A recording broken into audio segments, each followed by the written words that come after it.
तो मैं बचपन में काफ़ी जो आप देख रहे हैं मेरी घर व्यवस्था सारी, मैं किस गरीबी से जूझ कर आगे बढ़ा हूँ, जिस परिस्थितियों में रहा हूँ, जिस माहौल में पला बड़ा हूँ, मैं इसे कभी नहीं भूल सकता हूँ।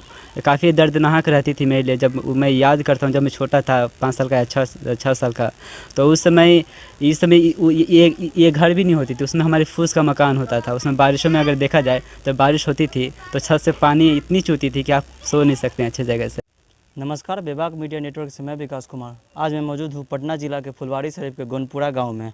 आज मैं आपको एक ऐसे छात्र से मिलाता हूँ जो बिना सुख सुविधा के रहते हुए भारत के एक ऐसे उच्चतम स्तर पर पहुँचे हैं जहाँ पे आज के छात्र पहुँचने के लिए उनकी इच्छा रहती है। तो फुलवारी शरीफ में गोनपुरा गाँव के 17 वर्षीय महादलित छात्र प्रेम कुमार को अमेरिका के प्रतिष्ठित लाइफहाइट कॉलेज द्वारा स्नातक की डिग्री हासिल करने के लिए 2.5 करोड़ रुपये की छात्रवृत्ति मिली है। प्रेम कुमार के पिता जीतन मांझी मजदूरी करके अपने परिवार का भरण पोषण करते हैं।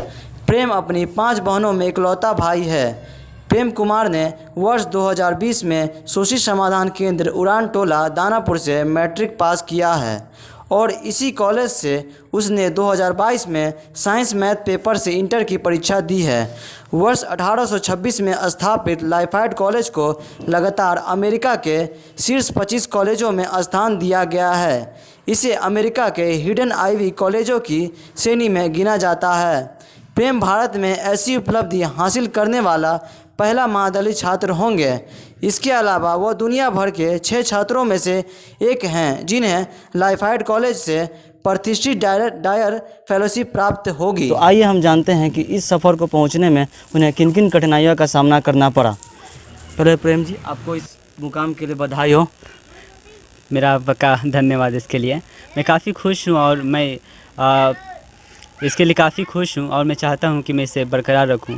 मैं बताना चाहता हूँ कि मैं शुरू में मेरी ऐसी स्थिति नहीं थी कि मैं इस मुकाम तक मैं पहुँच सकूँ और मैं इसकी कल्पना भी कर सकूँ। मैं बताना चाहूँगा कि मैं जब बचपन से ही मुझे पढ़ने की रुचि थी और मैं पहले तो सर इस माफ़ी चाहूँगा आपको। सर बताइएगा आपके कितने परिवार में सदस्य हैं आपके? मेरे परिवार में सदस्य लगभग 8 हैं। 5 बहनें हैं, 2 चाचा जी, एक नानी है, मैं हूँ जी। आपके पिताजी सर क्या करते हैं? मेरे पिताजी दिहाड़ी मजदूर है, मतलब उनको जो खेत में काम मिलता है या जो भी हर दिन में मतलब दिन में कोई जो भी काम मिलता है वो करते हैं और इससे लगभग कमाई 300 हो जाती है। आपके सर पिताजी की आयु लमसम कितनी होगी सर? 55 साल होगी सर। 55। शुरुआती दौर सर, आपको यहाँ तक पहुँचने के लिए शुरुआती दौर में किन किन कठिनाइयों का सामना जरा विस्तारपूर्वक बताना चाहेंगे? जी, मैं बताना चाहूँगा कि मेरे जीवन काफ़ी संघर्ष में रही है। जो भी अभी सफलता आप देख रहे हैं या दुनिया देख रही है, लोग जान रहे हैं मुझे, मैं बताना चाहूँगा कि सक्सेस एक दिन में नहीं आती है, काफ़ी मेहनत लगती है और मेहनत ही वो आपकी ताकत है जो आपको मतलब कि जो आपको आगे रखता है और बताता है। तो मैं बचपन में काफ़ी जो आप देख रहे हैं मेरी घर व्यवस्था सारी, मैं किस गरीबी से जूझ कर आगे बढ़ा हूँ, जिस परिस्थितियों में रहा हूँ, जिस माहौल में पला बड़ा हूँ, मैं इसे कभी नहीं भूल सकता हूँ। काफ़ी दर्दनाक रहती थी मेरे लिए। जब मैं याद करता हूँ, जब मैं छोटा था 5 साल का या 6 साल का, तो उस समय ये घर भी नहीं होती थी, उसमें हमारे फूस का मकान होता था। उसमें बारिशों में अगर देखा जाए तो बारिश होती थी तो छत से पानी इतनी चूती थी कि आप सो नहीं सकते हैं अच्छे जगह से। आप ये है कि उसमें सरकारी स्कूल आते तो सिर्फ बच्चे को वहाँ खाने के लिए, वहाँ पढ़ाई तो बिल्कुल नहीं होता था। तो और इसी व्यवस्था में रहा और मैं उस समय पेड़ के नीचे मैं पढ़ा करता था, मेरी रुचि भी थी। शायद यही आज कारण है कि मैं आपसे बात कर रहा हूँ, लोग मुझे सुन रहे हैं। उस समय जब मैं 6 वर्ष का था, मेरी माँ चल बसी और लेकिन मैं उनका बहुत ही शुक्रगुजार हूँ कि जो उन्होंने मुझे मेरे लिए किया है, वो शायद वो अगर नहीं रहती तो मेरे जीवन में शिक्षा का जो रूप है, वो दर्पण है, वो नहीं रहता। सर पिताजी, माँ आपकी गुजरी तो उस समय आपकी क्या स्थिति थी? उस समय आपने क्या सोचा था कि मैं आगे मतलब संभाल पाऊँगा कि नहीं? अपने आप को किस तरह से उन्होंने इसलिए तैयार किया कि यहाँ तक आज पहुँच पाए हैं? देखिए, जब मेरी माँ की निधन हो गया तो मुझे काफ़ी दुख हुआ इस चीज़ का। जब उसमें मैं एक एनजीओ में था, शोषित समाधान केंद्र स्कूल, और उसके संस्थापक महोदय श्री ज्योति कुमार निवास सिन्हा सर हैं और वही उनके संस्थापक भी हैं। तो मैं वहीं पर था। हालांकि वहाँ पे छुट्टियाँ इसके लिए मिलती है, तो मुझे काफ़ी दुख हुआ था। लेकिन उनका निधन हुआ तो काफ़ी कह सकते हैं कि ज़मीन पे जो हम लोग सोते हैं हम लोग, तो उसमें ठंड के कारण उनकी मृत्यु हो गई थी। तो मुझे काफ़ी इसका दुख है और मैंने इसमें अपने अंदर ये साहस रखा कि मेरी माँ ने जो मेरे लिए काम किया है वो कोई और नहीं किया है, और अगर मैं शिक्षा का अगर छोड़ दूँ तो ये मुझे कहीं नहीं पहुंचा सकती है। तो मैंने अपने आप में जज्बा रखा और भरोसा रखा अपने आप के लिए कि माँ ने मेरे लिए कुछ किया है, तो माँ का ये दिया हुआ आखिरी इच्छा मैं पूरा करूँ। मैं अपने मतलब उनके लिए कुछ ऐसा करूँ जो उनका नाम रोशन हो।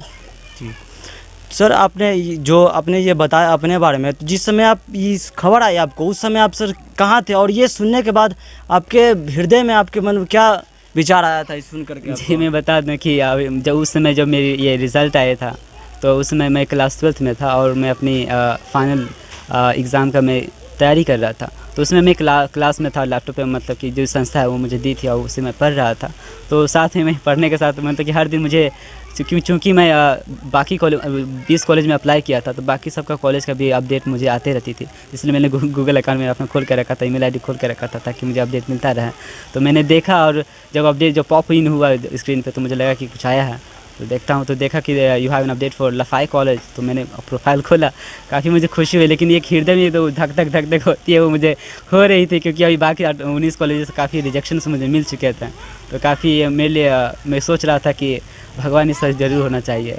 और मैंने काफ़ी एकदम धीरे धीरे मतलब धैर्य से मैंने काम लिया और उसे ओपन किया, तो आया कि you have been accepted to Lafayette college. So वो कह नहीं सकते हैं, लेकिन एक अंदर ही अंदर जो मेरी आँख में जो आँखें नम हो गई थी, और मैं काफ़ी खुश हुआ कि मुझे पहली बार हमारे समाज में इस उच्च स्तरीय पे, वो भी विदेश में जाने का मुझे। जैसा कि आपने देखा, मैंने प्रेम कुमार से बात की, उनके चेहरे पे काफ़ी प्रसन्नता और हर्षोल्लास का था। उन्होंने जैसे वर्णन किया कि उन्होंने आर्थिक स्थिति अपने माताजी के ना रहते हुए भी उन्होंने इतने अच्छे मुकाम पे हासिल किया, इतने टूटे फूटे बड़े मकान में जिनमें ढंग की सुविधा नहीं, उसके बावजूद उन्होंने एक ऐसा इतिहास रच दिया जहाँ लोग कल्पना करते हैं। इसी के साथ विभाग मीडिया नेटवर्क से मैं विकास कुमार, कैमरामैन राहुल कुमार के साथ